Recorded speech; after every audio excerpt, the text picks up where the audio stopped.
You might be wondering why I have not done any tasks as a crewmate and why I am standing and observing Maroon. For you to understand, we will have to start from the beginning.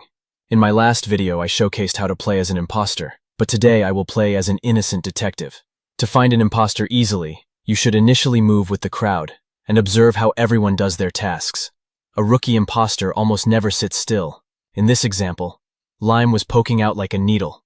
This raised my suspicions of him to 27%. Later, I traveled to Cam's, where I noticed that Lime was still in a group, so he never had a chance to kill. After an emergency meeting was called, I noticed that nobody died. This raised my suspicion of Lime to 54%. Everyone was saying to vote Lime. Apparently he shape-shifted into orange in front of them. Anyhow, I was already going to vote him. When voting out an obvious impostor, it is important to see who did not vote for them. Black and Maroon chose to skip, which raised my suspicions of Maroon to 36%. Why Maroon specifically? It is because when I was on Cam's, I noticed that he left admin at a late point of the round. Usually, crewmates do the card swiping task first, as it is the most iconic one.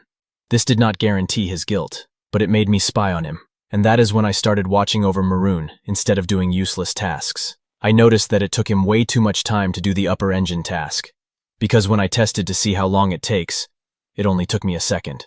This raised my suspicions to 73%. I started following him from a distance, and when I noticed he wasn't finishing the second part of the task in lower engine, my suspicions raised to 99%. I checked if Maroon went to electrical, and what do you know? Damn it! He got me! Damn, L!